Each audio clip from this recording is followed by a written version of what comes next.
Assalamualaikum warahmatullahi wabarakatuh. Jumpa kembali dengan Ocha M Channel. Kali ini Ocha M akan membahas sedikit tentang Beni Cokro.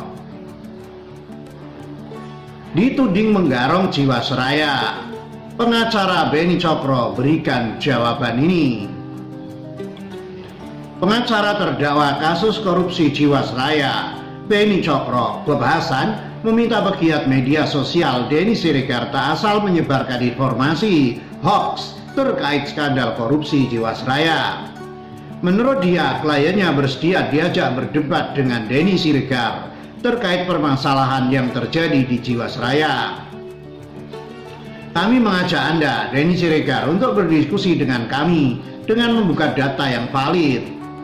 Dan Anda akan menemukan kenyataan yang lebih menarik daripada film Wall Street dengan Gordon Sekkonya, kata Bob membacakan tulisan tangan yang ditulis oleh kliennya, Beni Cokro, Senin 15 Juni. Bob mengatakan kliennya siap membuka data Jiwasraya untuk meluruskan tudingan miring yang disampaikan oleh Denny Siregar. Ini kali dengan data, bukan cuma fiksi seperti karangan oknum yang order ke Anda, ujar Bob. Beni berharap Denny Siregar menerima undangan diskusi. Semoga Anda berani menerima undangan kami, dijamin Anda makin populer kalau menguak kebenaran, ujar dia. Selain ajakan diskusi, Beni Cokro meminta masyarakat dan lembaga swadaya masyarakat turut mengawasi jalannya persidangan perkara Jiwasraya.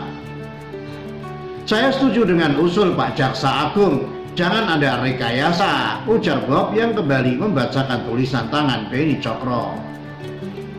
Bob menyebut salah satu yang disinggung kliennya mengenai transaksi 124 jenis saham milik Jiwasraya. Harus dirinci satu persatu.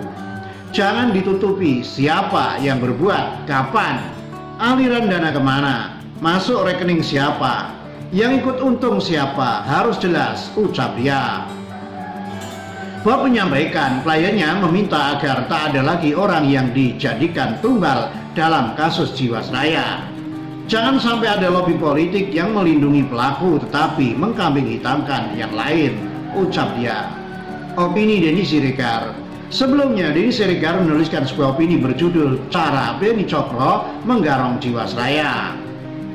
Dalam tulisan itu, Denny Siregar menuding Beni Cokro mempersiapkan perusahaan-perusahaan yang harga sahamnya murah. Tapi kalau digoreng oleh Beni Cokro, perusahaan itu bisa tiba-tiba nilai sahamnya tinggi. Misalnya, kata Denny, Jiwasraya beli saham perusahaan Beni Cokro sebesar Rp1.000 per lembar saham. Beni menjanjikan saham itu bakal naik sampai 1 juta per lembar saham. Tapi kenyataan, ucap Denny, Jiwasraya bukannya untung 1 juta, justru merugi. Saham-saham itu anjlok sampai Rp50 per lembar saham. Sementara menurut Denny, para direktur sudah dapat komisi. Broker seperti si Beni juga sudah dapat komisi. Nasabah yang punya duit di asuransi yang gigit jari.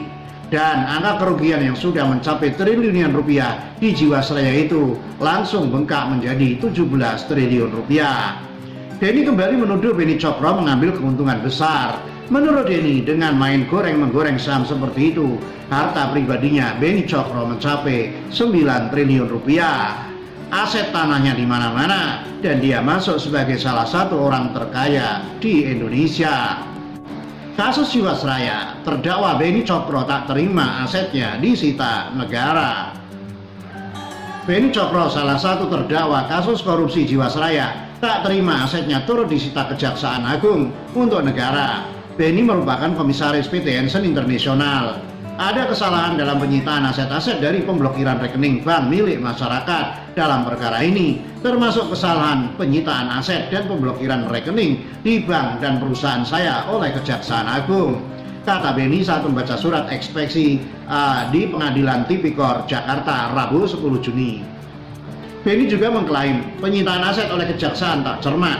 Selain itu, dalam eksepsinya, Beni menyoroti soal inkonsistensi kurun waktu tindak pidana yang disebutkan jaksa dalam dakwaan kasus Jiwasraya.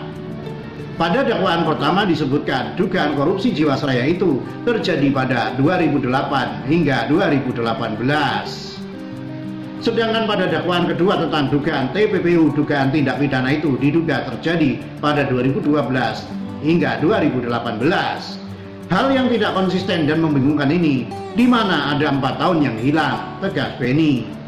Beni berharap dakwaan terhadapnya terkait dugaan tindak korupsi Jiwasraya secara bersama sebesar 16,8 triliun dan tindak pidana pencucian uang TPPU dibatalkan oleh majelis hakim.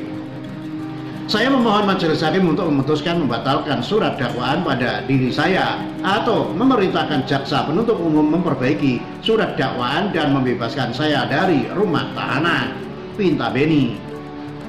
Dilakukan bersama-sama. Sebelumnya jaksa mendakwa Beni terlibat kasus korupsi PT Asuransi Jiwasraya dan merugikan negara sebesar 16,8 triliun rupiah. Beni tidak sendiri. Korupsi ini diduga dilakukan secara bersama-sama dengan Presiden Komisaris PT Trada Alam Minera Heru Hidayat dan Direktur PT Maxima Integra Joko Hartono Tirto. Selain ketiga nama tersebut, ada mantan Direktur Utama PT Jiwasraya Hendrisman Rahim, mantan Direktur Keuangan PT Jiwasraya Heri Prastyo, dan mantan Kepala Divisi Investasi PT Jiwasraya Sahwirman yang turut terseret dalam kasus korupsi Jiwasraya ini.